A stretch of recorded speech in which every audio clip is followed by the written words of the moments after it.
Welcome to Moushumi's creation. Moushumi's ক্রিয়েশনের সকল বন্ধুবান্ধবদের আরও একবার স্বাগত জানিয়ে আমি আজকে নিয়ে এসেছি পাকা আমের বড়া।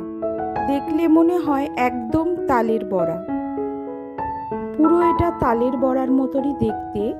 পাকা আম দিয়েও যে এইভাবে বড়া বানানো যায় তাই আপনাদের সঙ্গে আজকে শেয়ার করব। তালের সময় আমরা তালের বড়া খেয়েছি, এখন গরমের সিজন, আম ভালো পাওয়া যায়। অবশ্যই সামার সিজনে এই রকম পাকা আমের বড়া করে খাবেন, বাচ্চা থেকে বড় সবার ভালো লাগবে আশা করছি।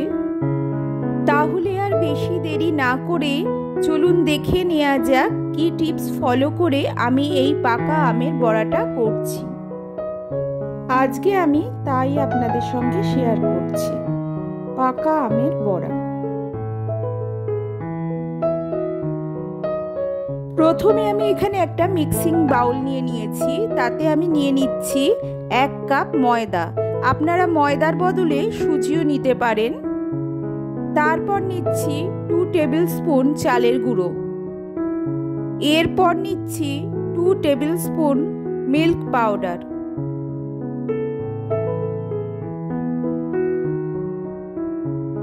এরপর নিচ্ছি 1 কাপ নারকেল কুড়ানো। নারকেল কুড়ানো নিলে অবশ্যই খেতে টেস্ট বাড়বে, এটা অপশনাল। 1 টিস্পুন লবণ অ্যাড করে দিচ্ছি স্বাদটা ব্যালেন্স হওয়ার জন্য। 1 কাপ চিনি নিয়ে নিচ্ছি।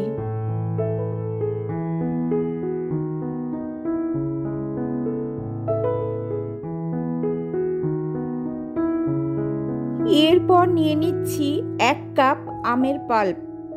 আমগুলোকে ছোট ছোট টুকরো টুকরো করে কেটে নিয়ে ব্লেন্ডারে ব্লেন্ড করে নিয়েছি।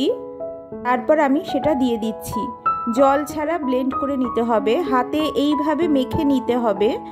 এখানে কোনো রকম জল অ্যাড করা যাবে না, যদি প্রয়োজন পড়ে তাহলে সামান্য দুধ দিতে পারেন। ব্যাটারটা ঠিক এই রকম আসবে, আমি দেখাচ্ছি ব্যাটারটার থিকনেস।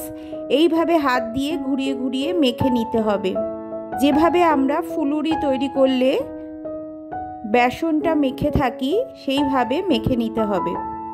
এইভাবে যেন বড়ার শেপ আসে সেই রকম ব্যাটার তৈরি করতে হবে, খুব বেশি পাতলা করা যাবে না। আপনারা চাইলে চামচ বা উইক্সের সাহায্যেও ব্যাটারটা তৈরি করতে পারেন। ব্যাটারটা তৈরি করে আধ ঘন্টা রেখে দিতে হবে।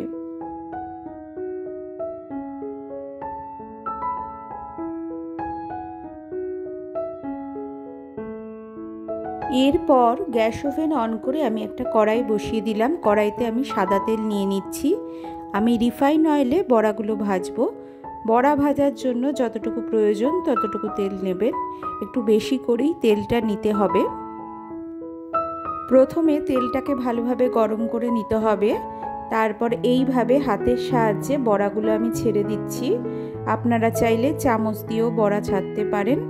যখন বড়াটা ছাড়বেন তখন অবশ্যই গ্যাসের ফ্লেমটা লো ফ্লেমে করে দেবেন।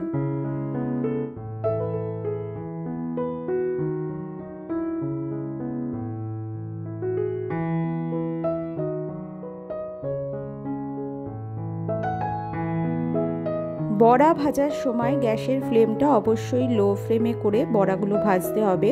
হাই ফ্লেমে করে ভাজলে বড়াগুলো ওপর থেকে পুড়ে যাবে, কিন্তু ভেতরে কাঁচা থেকে যাবে।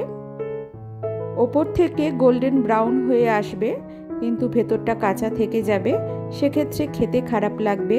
সেই জন্য একটু ধৈর্য নিয়ে বড়াগুলো ভাজতে হবে। লো ফ্লেমে করে আস্তে আস্তে বড়াগুলোকে ভেজে নিতে হবে।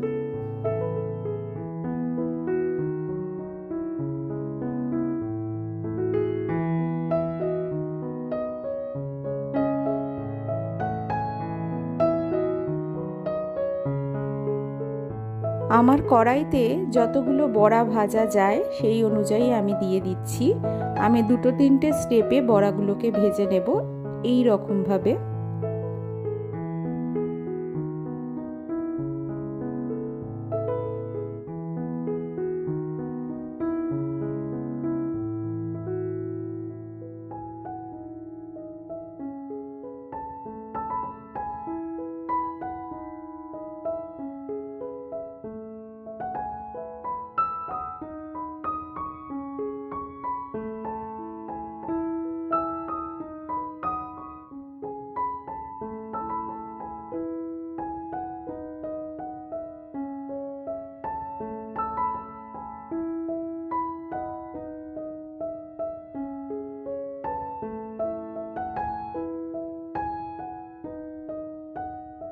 হালকা ব্রাউন হয়ে এলে একটু এইভাবে তেলে নাড়াচাড়া করে নিতে হবে খুন্তির সাহায্যে।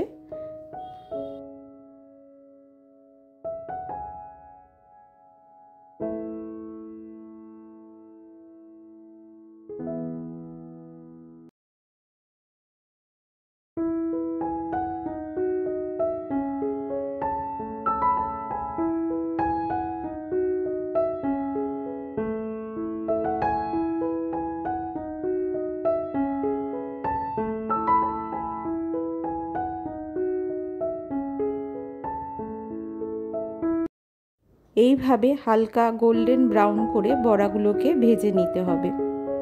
দেখুন বন্ধুরা, আমি দেখাচ্ছি।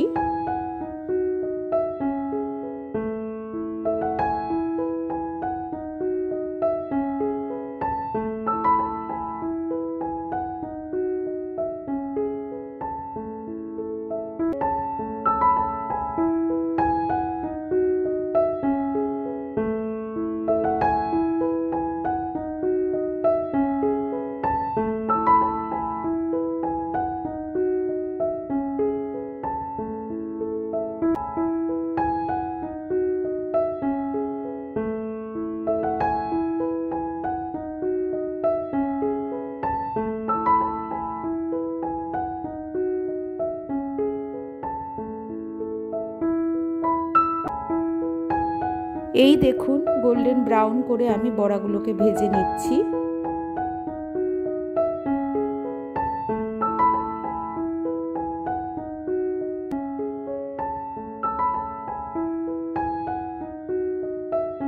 আমার এই স্টেপের বড়া ভাজাগুলো হয়ে গেছে। একটা আলাদা করে পাত্রে সরিয়ে রাখছি।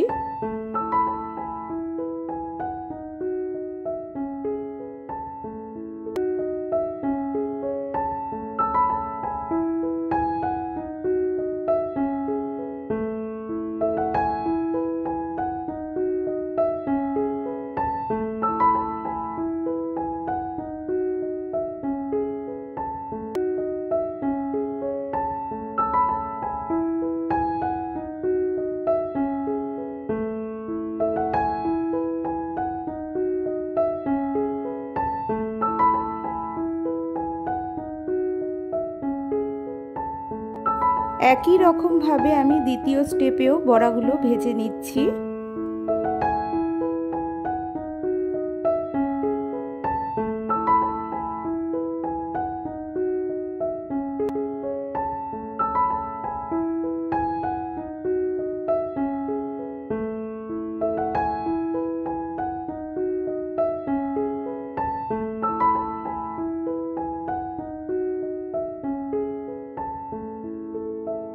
অবশ্যই খেয়াল করে বড়া ভাজার সময় গ্যাসের ফ্লেমটা লো ফ্লেমে রেখে বড়াগুলো ভাজবেন।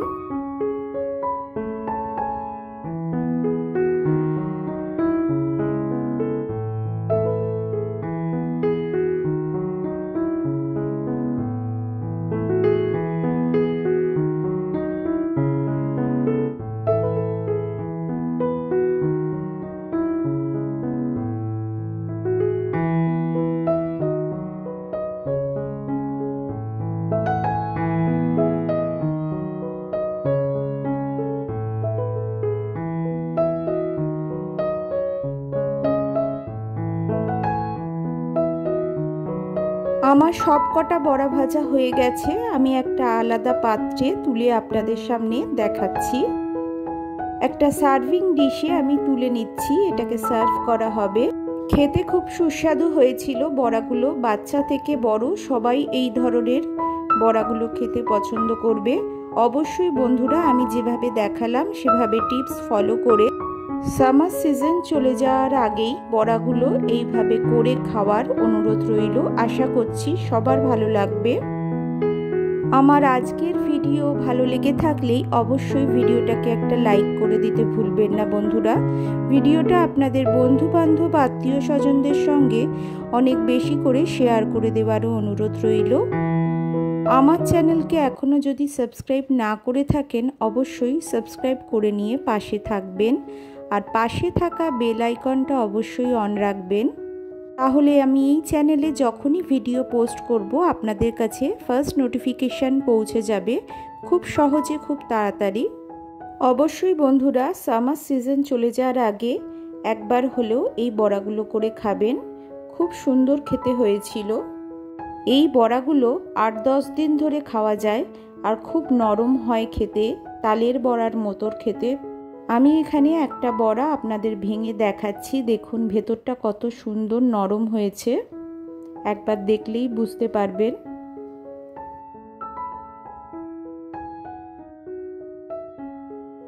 আজকের মতো এখানেই শেষ করছি। ভালো থাকবেন, সুস্থ থাকবেন। আবার দেখা হবে অন্য কোনো ভিডিওতে, অন্য কোনো দিন, অন্য কোনো রেসিপির সাথে। Thank you.